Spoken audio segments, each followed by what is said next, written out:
how to sa mga book sa Christian Living kung papaano. Marami po tayong mga aklat o book na nababasa, ano po? How to cook ganito, how to be ganyan. Ang aklat po ng Santiago ay isa sa mga practical na aklat. Kung ang Romans po, ang Ephesians, ang Galatians is doctrinal to practical, ito po ay ganun din. But marami po dito, ang emphasis ay more on sa practicality, sa pamumuhay ng isang mananampalataya.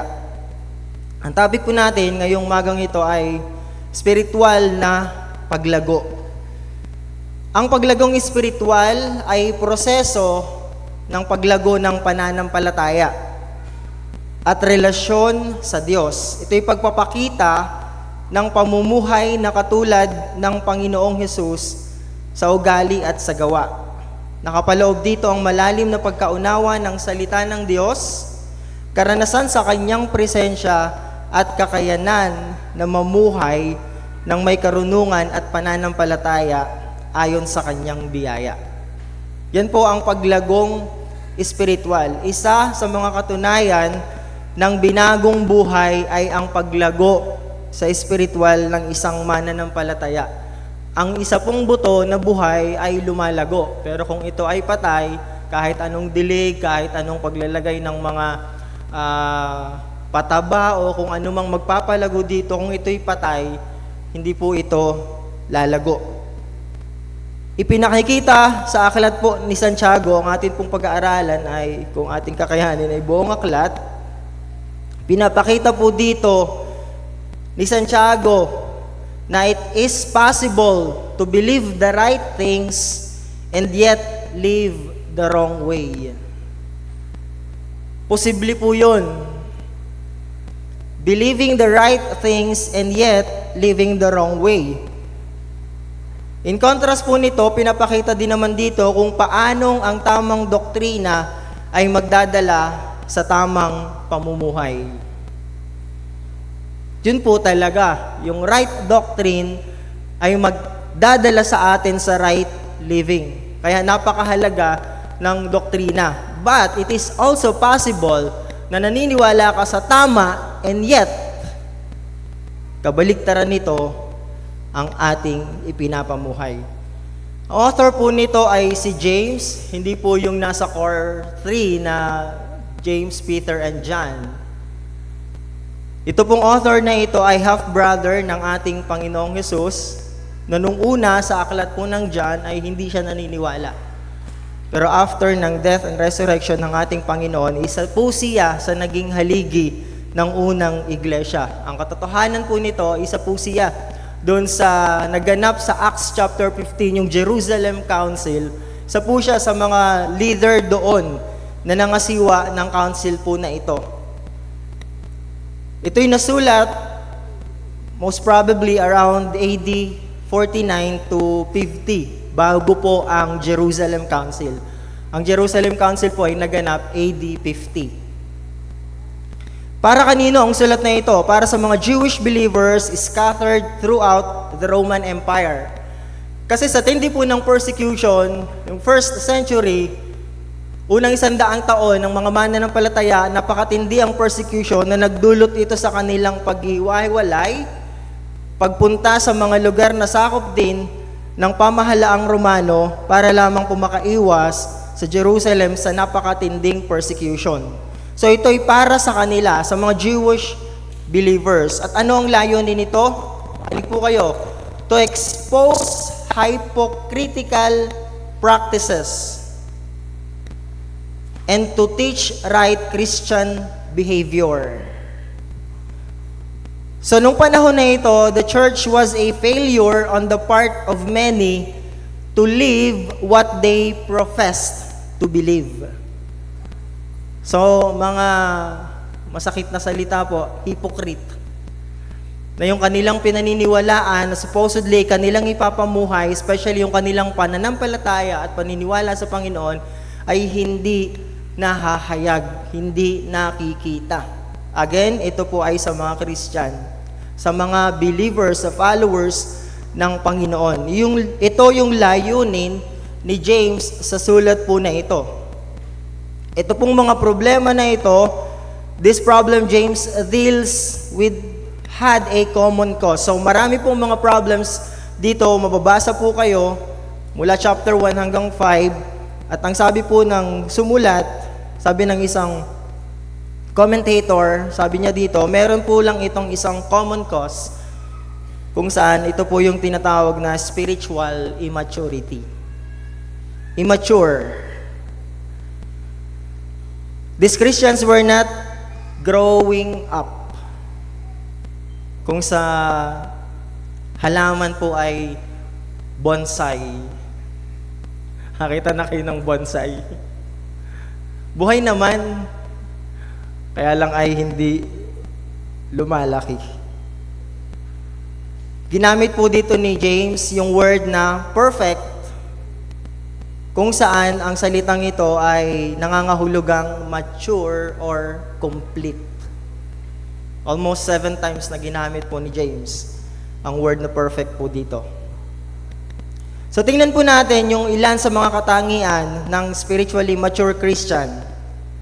Tingnan nyo nga yung katabi ninyo. Mature ka po. Mature ang muka. Oh, baby face. Kaya lang hindi natin ma-judge sa muka yung spiritual maturity.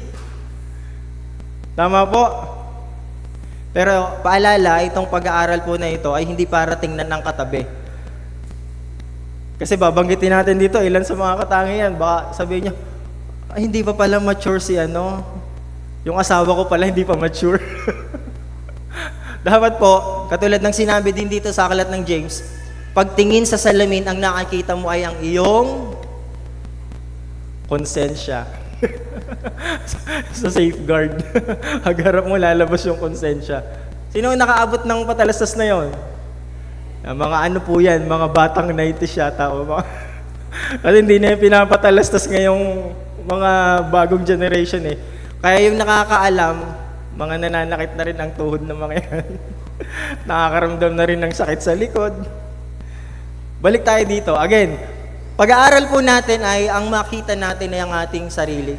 Mag-reflect tayo sa ating sarili, hindi sa ating katabi. Pinatingnan ko lang yung katabi ninyo para lang masaya. Di po. Pampasaya pala yung katabi. Balik po tayo. Una, isa sa mga katangian po ng spiritually mature ay mayroong matatag na pananampalataya. Sabi ng isang pastor, tanda ko, ang natitisod lang daw at nadadapa ay yung lumalakad sa dilim. Naalala ko lang, ang nadadapa lang daw at natitisod ay yung lumalakad sa dilim. Mayroong matatag na pananampalataya. Binasa po natin kanina, ang sabi po doon, mag-alala kayo kapag kayo'y dumaranas ng iba't ibang pagsubok. Hindi ho ganito ang may matatag na pananampalataya. Kasi natural, kapag dumaan ka sa matinding pagsubok, hindi ka magagalak. Tama? Parang mali yata.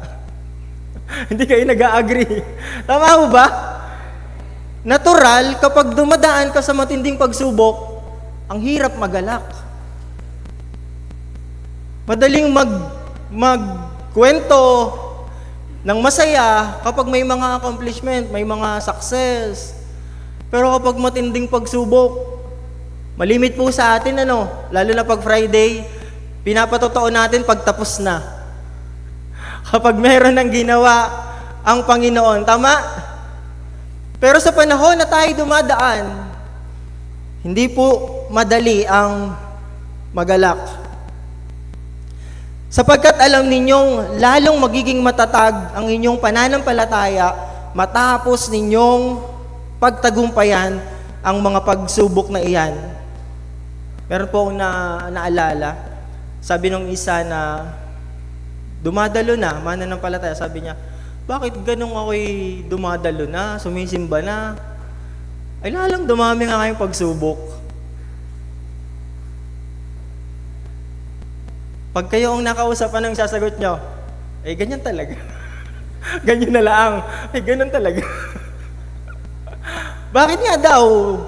O marami din po sa inyo dito nung una-una yung naranasan ito. Nung lumalapit sa Panginoon, lalong dumadami ang mga pagsubok na nararanasan. 4, at dapat kayong magpakatatag hanggang wakas upang maging ganap at walang pagkukulang. Ang sabi po doon, kagalakan sa gitna ng pagsubok, hindi ito madali again. Pero may dahilan. Bakit po? Sapagkat alam natin, kontrolado ng Diyos ang lahat ng bagay. At ang meron lamang pong matatag na pananampalataya, isang matured Christian, ang magdedwell sa ganong kaisipan na God is in control. Kasi hindi po yun normal. Again, uulitin natin, normal na kapag dumating ang matinding pagsubok, hindi tayo magalak at hindi tayo magpasalamat sa Diyos. Pero sa isang malagong Kristiyano, titingnan niya yung isang mabuting bagay, kontrolado ng Diyos ang lahat ng bagay. Katapatan sa gitna ng pagsubok, hindi rin po ito madali. Ang maging tapat, pareho po ito sa gitna ng pagsubok at sa gitna ng success. Kasi di po ba, nababanggit nga po dito, ang katapatan daw ay nasusubok sa panahon na ikaw ay nasa peak at saka nasa lows. Pinakamababa, nasa highs at saka nasa lows. Doon nasusubok ang katapatan. Kapag ikaw ay marami na, kapag ikaw ay plenty, kapag ikaw ay meron, kapag ikaw ay successful, at kapag ikaw naman ay wala, diyan nasusubok ang katapatan. But, ang merong matatag na pananampalataya, ang isang mature Christian ay tapat. Hello. Baliktarin niyo po ang word na tapat. Tapat pa rin. Katapatan sa gitna ng pagsubok, hindi ito madali. Kasama po kami ng mga Ninong Joan, kasi dumalaw kami kina Pastora Jem.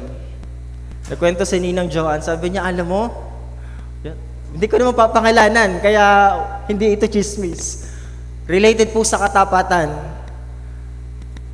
Meron, sa palengke, merong nalaglagan ng 500. So, kita nila. Tapos may lumimot.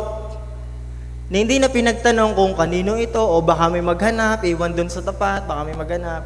Dinala na niya. Sorry po, pero Christian ito eh.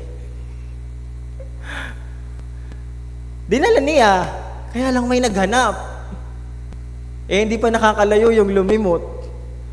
Kaya nung may naghanap, nakita, mga Ninang Joan, sabi niya, tawag-tawag niya, huy, may naghahanap ng 500. Eh, kita nila, siya yung kumuha.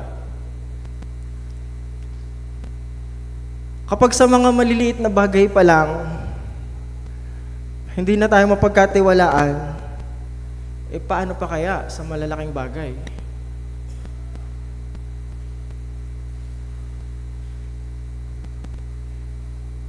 Patatlo po, katiyagaan at pag-asa. Mga mature Christian lang ang meron po nito. Matyaga. Inihilin tulad po ng aklat ng James ang pagiging matyaga sa isang magsasaka. Na buong tiyaga niyang hinihintay mula sa pagtatanim hanggang sa panahon ng pag-aani. Pero tayo, pag pumunta tayo sa restaurant, fast food, sinisip natin fast yon. Kasi fast food eh. So fast ang service doon. Parang ang tagal, ang inip na tayo maghintay, ano? Pa-follow up naman, pa-follow up. Sinaka-relate. Wala. Mga matsatsaga ang mga taga San Pedro. Ako po, minsan ako hindi nakakatiis. Pumunta ako sa counter, pa-follow up naman ito, pal. Kasi minsan nandoon na, hindi pa dinadala. Eh, gutom na. Kaya nga nag-fast food na lang eh, para hindi na magluto. Isip natin, fast yun. Fast ang service. Natatest ang ating pagiging matyaga. How much more sa paghihintay sa Panginoon? Doon kita mo na, alam mo, mga within 30 minutes, dadating pagkain mo, or 1 hour. Di naman 1 day. So, hintayin mo yung pagkain mo doon. Pero pagdating ng Panginoon, sino ang nakakaalam? Ay, doon mahirap maghintay. Agree ho ba kayo? Mahirap maghintay sa hindi mo alam kung kailan darating. Tama? Tanong po, maghihintay pa kayo o inip na? Sino ang gusto nang mapunta ng langit? Gusto nyo ngayon na? Ayaw naman. Gusto nang pumunta ng langit, ayaw namang mamatay. Bagay, meron na daw nakapunta ng langit. Hindi pa patay. Pero mahirap yon. Katyagaan at pag-asa. Ang pag-asa po natin, sabi ni Apostol Pablo, hindi tayo sumusuntok sa hangin. Tiyak ang ating pag-asa. Mga magulang at mga kapatid, tiyak ang ating pag-asa. Kaya nga tayo ay mangmang sa mundo. Kasi nagpapakapagod daw tayo dito, nagbibigay ng buong effort. Yun ang pananaw ng mundo. Pero ito'y katalinuhan. Matalino ang sabi ng Panginoon. Ang isang taong nakarinig ng salita ng Diyos at isinabuhay. Matalino ang isang tao na nagsuko ng buhay sa Panginoon. Ayun po ang katalinuhan. Maaring ito yung mangmang sa sanlibutan, pero yan ang kanilang pamantayan. Pero ang pamantayan ng Diyos na kung saan itong pinakamahalaga. Matalino ang taong nagsuko ng buhay sa Panginoon. Katyagaan at pag-asa. Tanong, ito bang tatlong ito, meron ba ako? Matatag na pananampalataya. Meron bang kagalakan sa gitna ng pagsubok? Katapatan sa gitna, kagalakan at katapatan sa gitna ng pagsubok. Meron ba tayong katyagaan at pag-asa? Matyagaan nating hinihintay ang pagbabalik ng ating Panginoon. Padalawa po, pakikinig at pagsasagawa ng salita ng Diyos. Kaya siya lumago sa pananampalataya dahil hindi lamang siya nakikinig, bagkus isinasagawa niya ang salita ng Panginoon. Verse 22 ng chapter 1, sabi po ay ganito, mamuhay kayo ayon sa salita ng Diyos, hindi ayon sa pattern ng mundo. Kung ito'y pinapakinggan lamang ninyo, ngunit hindi isinasagawa, ito po masakit. Wala sigurong gusto ng ganito. Dinadaya ninyo ang inyong sarili. Sino ka taong dadayahin ang kanyang sarili? Pero ganyan po. Ang nakikinig lamang, ngunit hindi isinasagawa ang salita ng Diyos. 23, sapagkat ang nakikinig lamang ng salita at hindi nagsasagawa nito ay katulad ng isang taong humarap sa salamin, umalis agad matapos makita ang sarili, agad nalimutan ang kanyang ayos. Ang nakikinig lamang at hindi nagsasagawa, sabi doon, tulad ng taong humarap sa salamin. Listening is one thing, isang bagay lang po yung pakikinig. Doing what you heard is another.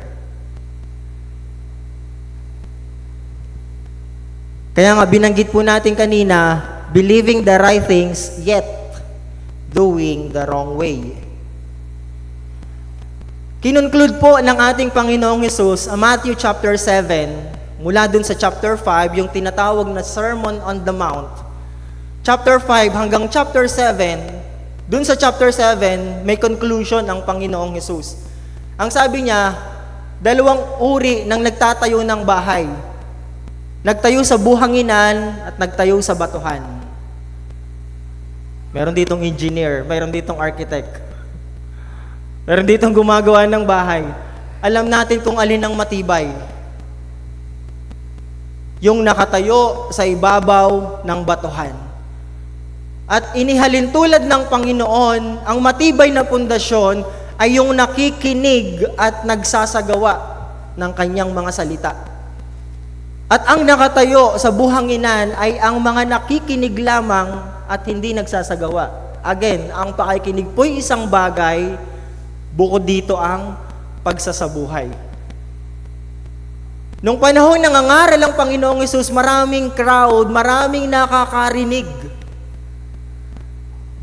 Pero iilan ang sumunod. Iilan ang nagsagawa. Sa John chapter 6 verse 66, yan, tandaan niyo po yan. 666. Doon, marami hong tumalikod. Tingnan niyo na. John chapter 6 verse 66. Kaya sabi ng Panginoon, kayo, hindi rin ba kayo aalis? Hindi nyo rin ba ako iwanan? Sabi ni Peter, saan ako kami pupunta? Ikaw ang pinagmumulan ng buhay. Maraming umalis, pero merong nanatili. Maraming nakinig, pero ilan ang nagsagawa. Hello? Andiyan pa ho ba kayo? Napakahalaga ng pakikinig. Ganon din ang pagsasagawa. Sa Matthew chapter 13, isa po sa mga parable ng ating Panginoong Hesus, yung manghahasik. Parable ng manghahasik. 4 po yun. Tingnan po natin, Matthew chapter 13. Ipinaliwanag ng Panginoong Hesus kung ano ang ibig sabihin ng talinhagang ito. Ang una, ang sabi niya, ang mga nakikinig, chapter 13 verse 19, ang mga nakikinig ng salita tungkol sa paghahari ng Diyos, ngunit hindi nakakaunawa, una po hindi nakaunawa, nakinig pero hindi nakaunawa, ay katulad ng nahasik sa daan. Inagaw ng masama ang nahasik sa kanilang puso. Hindi nakakaunawa, ito yung padalawang magkapareho. Inilalarawan ng binhing nahasik sa kabatuhan ang nakikinig ng salita, masayang tumanggap nito kaagad, ngunit hindi tumimo sa puso nila, kaya't hindi sila nanatili. Inilalarawan naman ng nahasik sa dawagan ang nakikinig ng salita, ngunit abala sa mga bagay ukol sa mundong ito. Yung una, ang sabi po doon, nakikinig pero hindi tumimo sa kanilang puso. Yung padalwa naman, nakikinig din ng salita, pero masyadong naging abala. Yung 4 na yon, nakinig lahat. Yung isa, hindi nakaunawa. Yung 2, masyadong abala sa maraming bagay. Yung padalwa, hindi tumimo. Yung patatlo, masyadong abala. Yung pang-4, basahin ko po yung pang-4, wag nating bitinin. Ang lalarawan ng nahasik sa matabang lupa ay ang nakikinig ng salita at nakaunawa. Sila'y namumunga, may tig-100, tig-60 at tig-30. Nakaunawa, ipinamuhay ang salita ng Panginoon.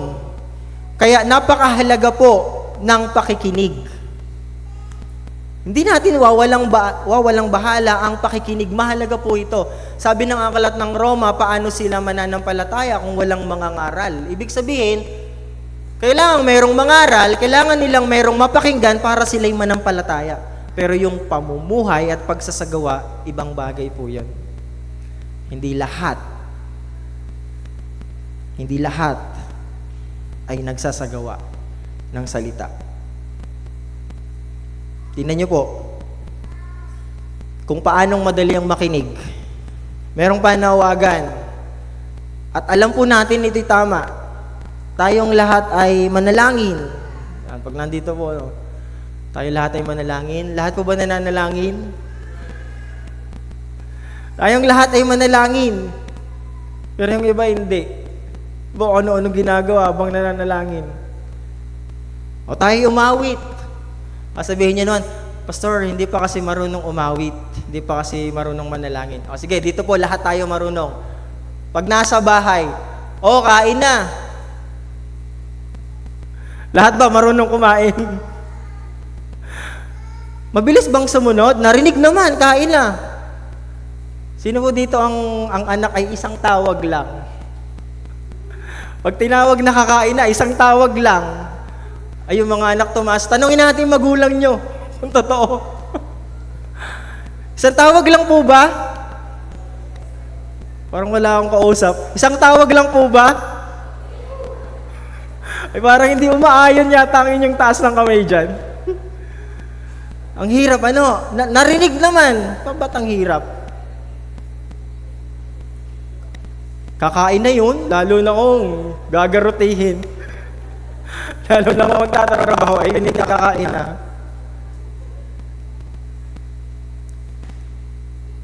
Ganon din ang Panginoong Hesus ay nangaral.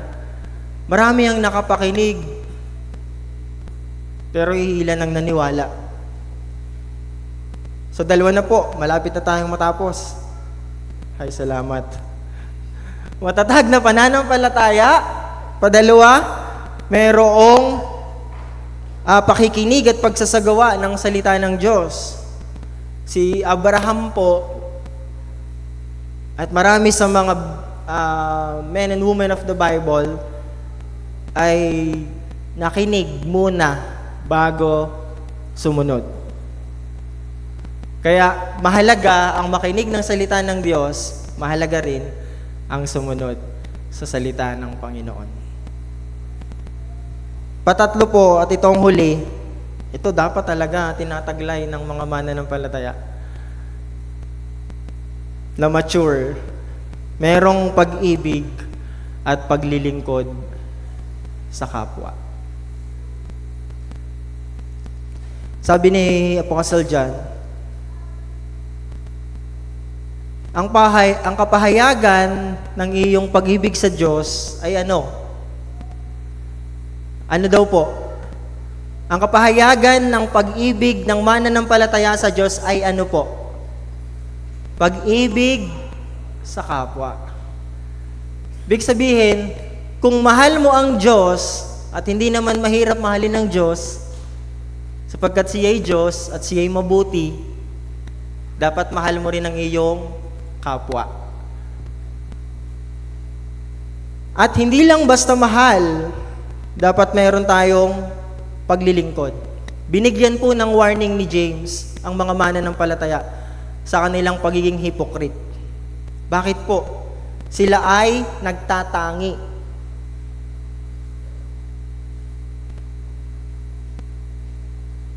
Sa chapter 2, basahin po natin.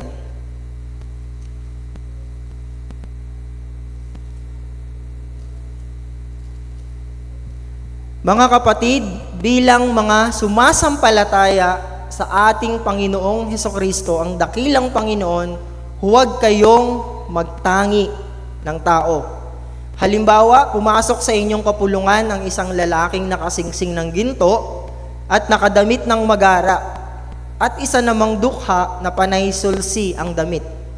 Kung aasikasuhin ninyong mabuti yung magara ang damit at sasabihin sa kanya, dito kayo maupo, at sasabihin naman sa dukha, tumayo ka na lang dyan, o kaya'y sasahig ka na lang maupo. Nagtatangi na kayo at humahatol ng mali. Ang sinasabi ni James po dito, dapat merong pagkakapantay-pantay na pagtingin sa bawat mananampalataya. Sa verse 9 ay binanggit din po ito. Ngunit kung hindi pare-pareho ang tingin ninyo sa tao, kinig po kayo kayo'y nagkakasala at ayon sa kautusan, dapat kayong parusahan. Kung merong pagtatangi, hindi pantay-pantay ang pagtrato, hindi pantay-pantay ang pagtingin. Ang sabi po ng verse 9, chapter 2, kayo'y nagkakasala. Tayo'y nagkakasala ayon sa kautusan. Kung hindi pantay-pantay ang pagtingin natin sa kapwa mananampalataya. Nung first century church po, binroke nila yung class distinction. So dun po sa church, sa kanilang pagtitipon, a man of influence confined himself rubbing shoulders with slaves. Sapagkat sa church po, magkakasama dito yung mga prominent, yung mga kilala, yung mga slaves. Kasi lahat sila merong karapatan sa buhay na walang hanggan. Meron silang privilege. Hindi pang mayaman lang ang buhay na walang hanggan. So sa iglesia ng kanilang pagtitipon, merong mayaman, merong mahihirap. At dumadating nga po yung point na kung saan yung slave master sa church, ang kanyang elder ay yung kanyang slave. So, possible, pwede po yun. So, sa church, pantay-pantay. Bakit po binanggit dito yung halimbawa, pumasok sa inyong kapulungan isang lalaki na kasingsing, dapat asikasuhin, wag daw ganyan. Bakit binanggit po ito? Sapagkat nung panahon po nila, ang sabi doon, marami po ay nagkikave dito po sa tinatawag na social pressure. So kapag nasa pagtitipon sa labas, they felt compelled to give special treatment to those who were esteemed or yung high-ranking, mga kilala outside the church. So doon nagkakaroon po ng problema. Yung kanilang pagtrato, kapag nasa labas na ng iglesia, mga mananampalataya, yung pagtrato nila dito po sa mga high-ranking, sa mga kilala, sa mga mayayaman, compare po dito sa mga mahihirap. Doon nagkakaroon ng problema sa kanilang pagtrato. Kaya ni-rebuke ni James itong ugali ng mga ibang mananampalataya na ganito ang pagtrato, merong pagtatangi. Hindi pantay-pantay ang pagtingin sa mga tao. Sapagkat nung panahon po nila, kasama po dito yung background na sila po ay persecuted Christians. Sa lugar ng mga Griego, sila po ay pinapersecute dahil sila ay sumasamba lamang sa iisang Diyos. While ang mga Greeks ay marami pong mga gods. Kapag sila naman ay nasa pagsasama ng kapamilyang mga Hudyo, sila po'y persecuted din dahil itinakwil nila yung Judaism.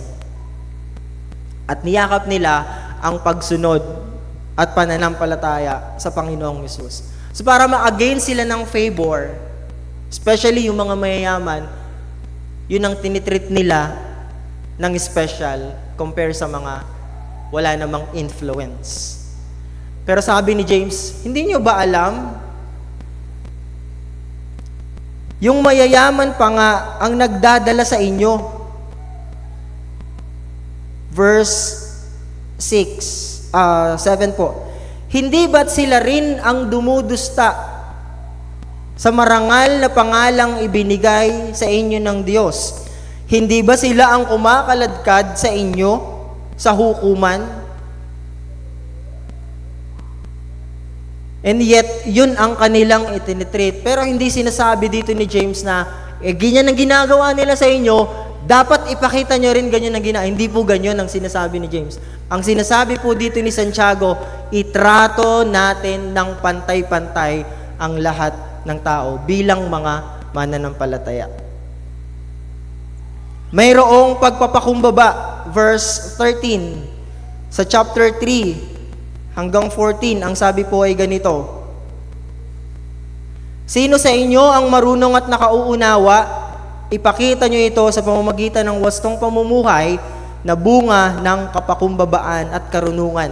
Sapagkat verse 1, ang sabi po dito, mga kapatid, chapter 3, huwag maghangad na maging guro ang marami sa inyo, yamang alam ninyo na tayong mga nagtuturo ay hahatulan ng mahigit kaysa iba. And verse 13, binanggit po dito, yung nakakaunawa sa inyo, nagsasabi na sila ay able o kaya ay pwedeng magturo. Ang sabi ng verse 13, ipakita sa pamamagitan ng wastong pamumuhay yung mga nakakaunawa. Natandaan niyo po ba yung sinasabi ng matanda? Kunwari nag-aaway yung magkapatid, kakausapin yung panganay, sasabihin sa panganay, hayaan mo na, ikaw naman ay matanda, ikaw nang umunawa. Tandaan niyo ba yon? Ikaw naman ang matanda, ikaw nang umunawa. Kasi ina-expect talaga na isang mature ay mapangunawa. Yun yung ang katabi niyo kung mapangunawa. Si pastor lagi na kaming tinuruang mag-judge. Di po. Hindi ko kayo tinuturuang mag-judge. Mapangunawa gaho. O sa mga asawa na lang pala. Mapangunawa gaho ang ating mga misis. Siya, lagot ngayon na rin sa bahay. Hindi ka sumagot. Mapangunawa gaho. Sinong umuunawa? Babae o lalaki? Lalaki. Lalaki daw, oh. Babae. Sino umuunawa? Pareho. Di parehong maligalig. Pag parehong umuunawa, parehong maligalig. Lagi naman po may conflict. Hindi naman talaga maiwasan. Dahil wala pa tayo doon sa perfection. Hindi pa tayo perfect. Pero ang goal po natin is to be like Christ, ang sabi ng Romans. Maging kawangis ng Panginoon. Hindi sa pagiging Diyos. Kasi hindi naman natin pwedeng taglayin yung kanyang katangian. Omnipresent, omnipotent. Hindi po ganun.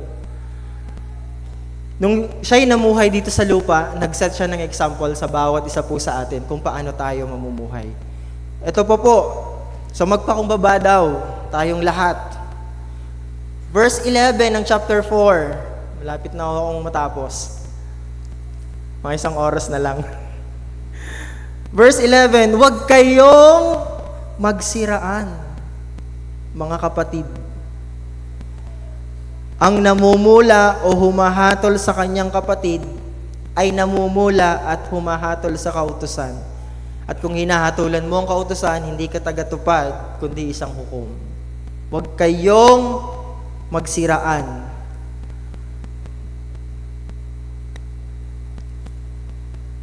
Ini-encourage po ni James, ni Santiago na magkaroon ng genuine na pag-ibig, na love, ang mga mananampalataya sa kanyang kapwa mananampalataya. Alam niyo po ba, nung kanilang panahon, ang security ng isang mananampalataya ay doon din po sa circle ng mga mananampalataya. Kasi po, kapag ikaw ay nanampalataya sa Panginoon, malimit po, marami sa kanila nire-reject ng family. Nawawalan ng trabaho, nire-reject ng family. So, ang kanila lamang pupuntahan ay walang iba, kundi po doon, sa lupon din ng kanilang mga kamananampalataya. Kaya ini-encourage niya ang mga mananampalataya, lalo po ang mga ito, kaya sila na-exile dahil sa matinding persecution. Kaya ini-encourage niya, kahit kayo naririyan, maging tapat, maging totoo ang inyong pagmamahal sa isa't isa. Huwag kayong magsiraan. Ang sabi niya doon, huwag kayong humatol, huwag kayong mamula. Especially sa mga kapatid sa pananampalataya. Kung merong mag-i-encourage, dapat ay tayo. Hindi tayong hihila pababa. Dapat tayo ang mag-lift up sa kanila. Huwag tayong mahili sa success ng ating mga kapatid. Magalak tayo. Hello, mga kapatid. Kapag may bumili ng bago sasakyan, mag-rejoice ka din. Wow, purihin ang Diyos. Hayag ang katapatan at kagandahang loob ng Panginoon. Amen. Hindi tayo nahihili. Nagre-rejoice tayo. Kasi nagagalak din sila. Makigalak sa mga nagagalak. Makitangis sa mga tumatangis. Ang kalooban ng Panginoon maging genuine, maging totoo ang ating pagmamahal sa ating mga kapatid.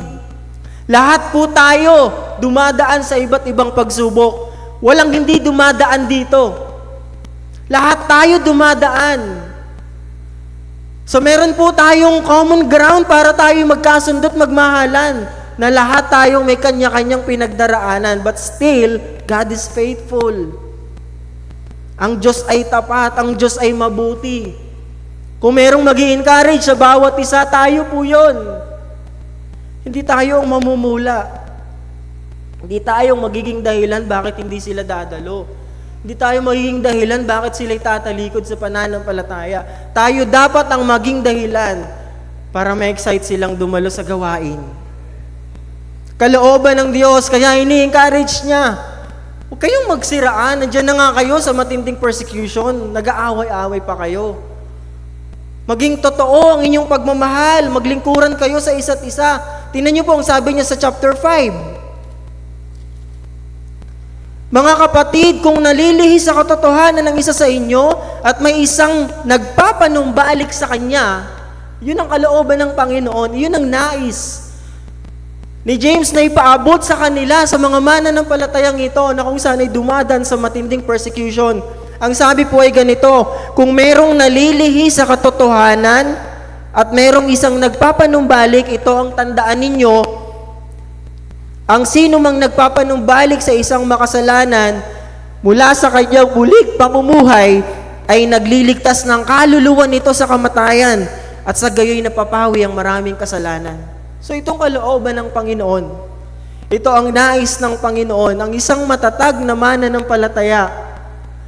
Una, mapagpakumbaba, hindi mayabang. Dahil wala naman tayong may pagyayabang. Maaring may nakita kang mahina o kahinaan ng iba, pero hindi maitatanggi, may kahinaan ka din. Kasi kung wala ka ng kahinaan, ang tawag sa'yo, perfect na. Dapat wala ka na dito. Dapat nandun ka na. Kakalungkot po kasi minsan, natatago yung kanyang kahinaan sa pagbubulgar at paglalabas niya ng kahinaan ng iba. Para bang sila lang ang may kahinaan at ikaw ay wala. Pero hindi ganon ang isang mature na Christian. Hindi ganon ang isang malagong mananampalataya. Ang isang malagong mananampalataya merong genuine na pagmamahal na kayang tumayo at rebuke kung mali. Hello? Hindi nakikisama sa mali, hindi nakikonform sa mali, kundi kayang tumayo at i-rebuke ang mali kahit sila'y magalit, pansamantala lang naman yon. Dahil banda-banda roon, marirealize din nila, mali pala talaga. Marami na po tayong karanasang ganyan. Yun ang mayroong totoong pagmamahal, yun ang mayroong genuine na pag-ibig sa kapwa, mananampalataya. Yung nagre-rebuke kapag mali, dahil hindi iyon ang kalooban ng Diyos at umaayon kapag ito ay para sa ikaluluwalhati ng Panginoon. Mayroong pag-ibig at paglilingkod sa kapwa. Hindi po natatapos sa pagmamahal. Mayroon itong ginagawang paglilingkod. Nahahayag, nakikita. And this is my challenge. Ang spiritual na paglago ay hindi isang destinasyon.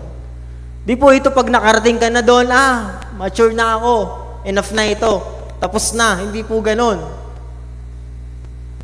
Kundi ito ay isang patuloy na paglalakbay at pamumuhay na ang Diyos ang natataas at napapapurihan. Yun yung spiritual maturity. Yan po ay journey, every day. Sa ating pamumuhay, lahat ng ating ginagawa, ang Diyos ay naitataas, ang Diyos ay napaparangalan. Amen po ba? Okay lang po kayo? Ito ang nais ng Panginoon. Lumago po tayo sa ating pagkakilala sa Kanya hanggang sa Siya ay dumating at makita natin ang mukhaan. Sa araw-araw ng ating pamumuhay, saan man po tayong lugar naroroon, ang Diyos ay naitataas, ang Diyos ay napararangalan. Tayo po ay manalangin.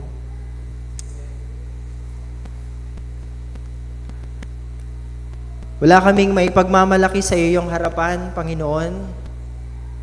Lahat kami ay umaasa lamang sa inyong biyaya. Lahat kami ay nakaranas ng kapatawaran. Lahat kami nakaranas ng pangunawa, ng pagliligtas. Kaya naman, Panginoon, meron din po kaming maibibigay na pagmamahal, pangunawa, sapagkat meron kaming natanggap. Tulungan mo kami na ito'y mahayag sa aming buhay. Hindi po madali ang magalak sa pagsubok. Hindi madali, Panginoon, ang maging mabuti sa mga hindi mabuti sa amin. Hindi madaling ipanalangin ang mga nagpo-persecute sa amin. Ngunit, napakasagana ng iyong habag at biyaya na kung kami, Panginoon, ay magfo-focus at itutuon ng aming isipan sa iyong ginawa sa amin pong mga buhay, magiging madali sa tulong at biyaya po ninyo ang ipanalangin ng aming mga kaaway, ang magsalita ng pagpapala sa kanila, ang mahalin ng aming kapwa, sapagkat napakasagana ng iyong pagmamahal sa bawat isa sa amin. Kalooban mong mahayag ang pag-ibig, ang pagmamahalan sa inyong mga lingkod. Kalooban mong mahayag ang paglilingkuran sa bawat isa. Kalooban mong mahayag, O Diyos, ang aming kalakasan ay may paglingkod namin sa bawat isa. Kalooban mo, Panginoon, na maparangalan ang iyong pangalan sa kapulungan ng iglesia na kung saan ay nagtutulungan, nagmamahalan, at naitataas ang iyong dakilang pangalan. Kalooban mo, O Diyos, na sa pamamagitan ng inyong iglesia, may pakita, Panginoon, ang katangian mo. At ang bawat isang hindi pa nananalig at nananampalataya sa inyo'y makakilala. Manampalataya rin, Panginoon, sapagkat napakasagana ng iyong pagmamahal sa bawat isa po sa amin. Lord, maraming salamat po. Salamat sa pag-ibig na patuloy mong ibinubuhos sa bawat isa. Salamat sa pangunawa. Salamat sa pagmamahal, Panginoon. Tunay, O Diyos, wala kaming ibang may babalik sa iyo, kundi ang aming pasasalamat at ganun din ang aming paglilingkod ng mayroong totoong pagmamahal sa aming kapwa.